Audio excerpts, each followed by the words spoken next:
लाडक्या बहिणींनो, ताज्या क्षणाला एक मोठी ब्रेकिंग न्यूज आलेली आहे। ही बातमी ऐकताच तुमच्या हृदयाचे ठोके वाढतील।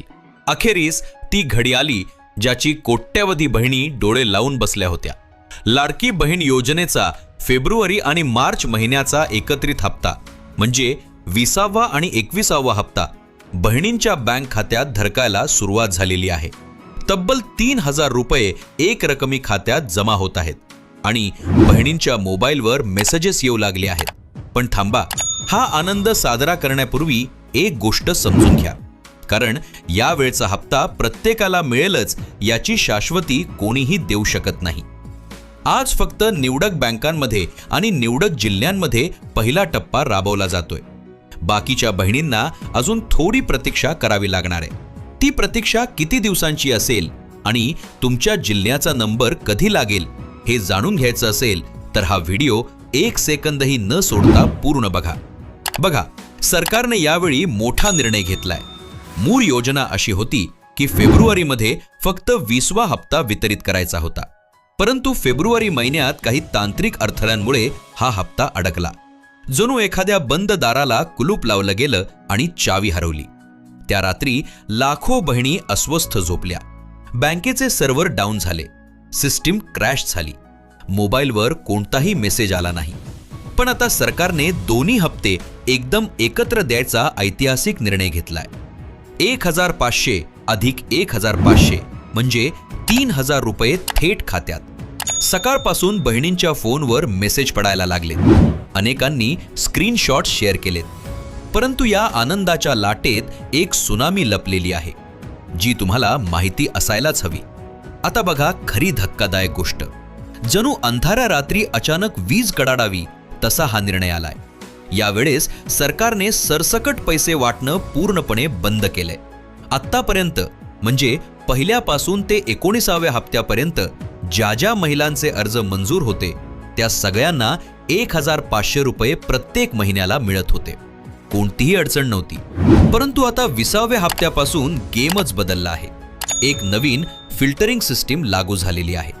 जणू एखाद्या बारीक चाळणीतून दाणे चाळावेत तसं प्रत्येक अर्जाची पडताळणी होतीये आणि या पडताळणीत जवळपास 18 ते 20 लाख महिला योजनेतून बाहेर पडू शकतात। हा आकडा ऐकलात, हृदयाला चटका लावणारा आहे। तेव्हा तुमचं नाव या यादीत नाही ना, हे आत्ताच चेक करा। महिला बाल विकास मंत्री अदितीताई तटकरे यांनी काल पत्रकार परिषद घेतली। त्या परिषदेतला प्रत्येक शब्द म्हणजे प्रत्येक बहिणीसाठी अत्यंत गंभीर आहे।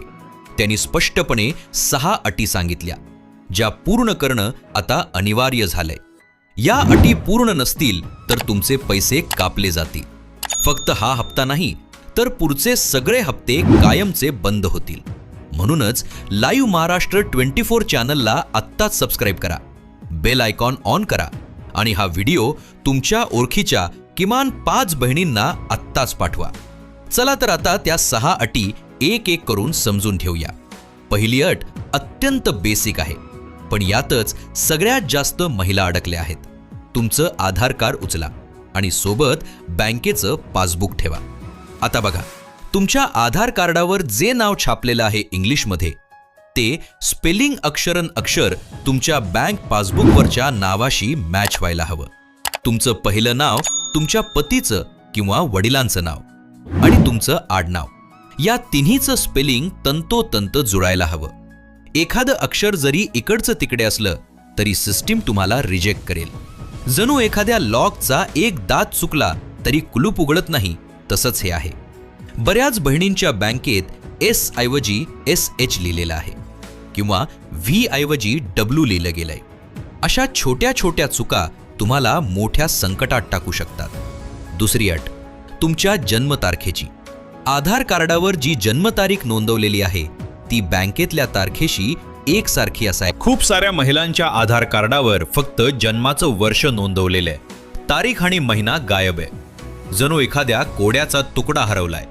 अशा महिलांनी ताबडतोब आधार सेंटरला जाऊन आपली पूर्ण जन्मतारीख अपडेट करून घ्यायला हवी, नाहीतर पुढचे हप्ते पूर्णपणे थांबतील। तिसरी अट ऐका, ही सगळ्यात जास्त भयंकर आहे। शासनाने आता इन्कम टॅक्स विभागाकडून थेट डाटा मागवलेला आहे। तुमच्या एकट्याचा नाही, तर तुमच्या रेशन कार्डवर ज्या ज्या व्यक्तींची नावं आहेत त्या प्रत्येकाचा डाटा तपासला जातोय. जर तुमच्या कुटुंबातल्या कोणत्याही एका व्यक्तीचं वार्षिक उत्पन्न 2.5 लाखांच्या वर गेलं असेल किंवा कोणी इन्कम टॅक्स रिटर्न भरलेलं असेल, तर तुमचं नाव योजनेतून कापलं जाणार आहे. ही एक अदृश्य जाळी आहे जी हळूहळू आवरत चाललेली आहे आणि त्यात कोणाला अडकायचं नसेल तर आत्ताच सावध व्हा. चौथी अट 4 चाकी वाहनासंबंधी आहे आणि हे ऐकून तुमच्या पायाखालची जमीन सरकू शकते. जर तुमच्या घरात 4 चाकी वाहन म्हणजे कार आहे आणि ती तुमच्या नावावर किंवा तुमच्या घरातल्या कोणत्याही व्यक्तीच्या नावावर RTO मध्ये नोंदणीकृत आहे, तर तुमचा लाभ इथून पुढे कायमचा बंद होणार आहे. शासनाने RTO कडून सगळ्या 4 चाकी वाहनांचा डाटा मागवलेला आहे. या डाटाचं आधार कार्डशी आणि रेशन कार्डशी सिंक्रोनायझेशन केलं जात आहे.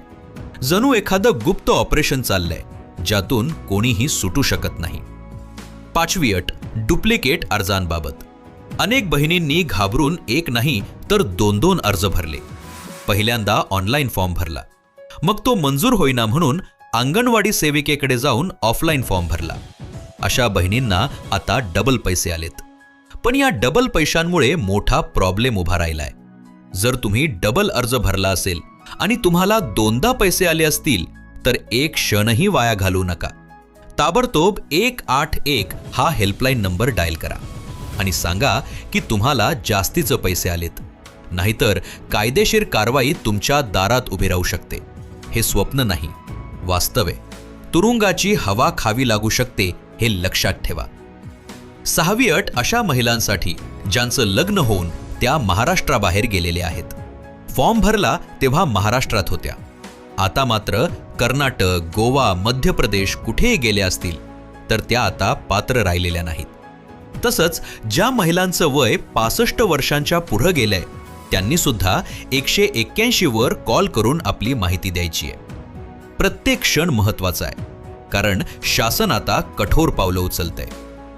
आता एक अत्यंत महत्वाचा मुद्दा. बऱ्याच बहिणी विचारत आहेत की रेशन कार्ड KYC काय आहे आणि ती का करायला हवी. बघा, हे एक छोटंसं काम आहे, पण हे न केल्यास तुमचे पुढचे सगळे हप्ते कायमचे बंद होतील. जणू एखाद्या मोठ्या इमारतीचा पाया ढासरावा तसं सगळं कोसळेल. आज 20वा आणि 21वा हप्ता मिळेल कदाचित, पण 22वा हप्ता मिळणार नाही जर रेशन कार्ड KYC केलेली नसेल. तेव्हा आत्ताच जवळच्या रेशनिंग ऑफिसला जा किंवा ऑनलाईन KYC पूर्ण करा. 1 दिवसाचाही उशीर म्हणजे मोठं नुकसान. दुसरीकडे बघा, बँकांमध्ये काय गोंधळ चालू आहे ते ऐकलं तर डोळे विस्फारतील.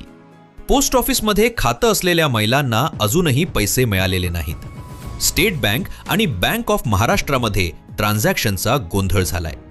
एका महिलेचे पैसे दुसऱ्या महिलेच्या खात्यात गेलेत.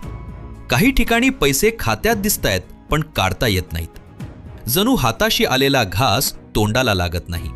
शासनाने यावर तातडीने लक्ष देण्याचं आश्वासन दिलंय, पण कधी ही समस्या दूर होईल हे सांगता येत नाही. आता सगळ्यात मोठी बातमी जी तुम्ही ऐकायलाच हवी. बहिणींना 2100 रुपये हप्ता कधीपासून मिळणार या प्रश्नाचं उत्तर शेवटी आलंय. मुख्यमंत्र्यांनी स्वतः स्पष्ट केलंय की एप्रिल महिन्यापासून लाडकी बहीण योजनेचा हप्ता 2100 रुपये करण्याचं नियोजन सुरू आहे. एकनाथदादा शिंदे यांनी यासाठी सरकारवर दबाव टाकलाय. ते एकट्याने या लढाईत उभे आहेत. त्यांना तुमच्या सपोर्टची गरज आहे. तुम्ही सोशल मीडियावर कमेंट करा, पोस्ट करा, शेअर करा की आम्हाला 2100 रुपये हप्ता हवा आहे. पण राज्याच्या तिजोरीवर प्रचंड ताण आहे हे सुद्धा तितकंच सत्य आहे. एकीकडे कोट्यवधी बहिणींचं स्वप्न आणि दुसरीकडे आर्थिक वास्तव. या दोन्ही तोल सांभाळणं म्हणजे दोरीवरच्या नटासारखं आहे. एक चूक आणि सगळं कोसळू शकतं. पण तोपर्यंत पुढच्या 4 ते 5 दिवसात सगळ्या पात्र बहिणींच्या खात्यात टप्प्याटप्प्यानं 3000 रुपये जमा होतील. जवळपास 2,30,00,000 बहिणींपर्यंत हे पैसे पोहोचवण्याचं लक्ष्य आहे.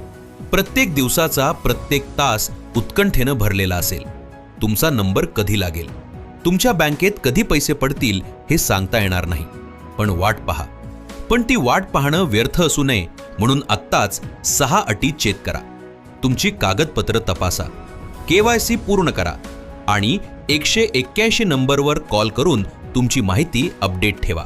लाडक्या बहिणींनो, या हप्त्याचा प्रवास अजून पूर्ण झालेला नाही. खरी परीक्षा आत्तापासून सुरू होतीये. प्रत्येक अपडेट, प्रत्येक नवीन निर्णय आम्ही लाईव्ह महाराष्ट्र 24 वर तिच्यापर्यंत आणत राहू. यासाठी आत्ताच चॅनलला सबस्क्राईब करा, बेल आयकॉन ऑल वर प्रेस करा. हा व्हिडिओ तुमच्या 5 बहिणींना, 5 मैत्रिणींना आत्ताच शेअर करा. भेटूया पुढच्या व्हिडिओमध्ये नवीन अपडेटसह.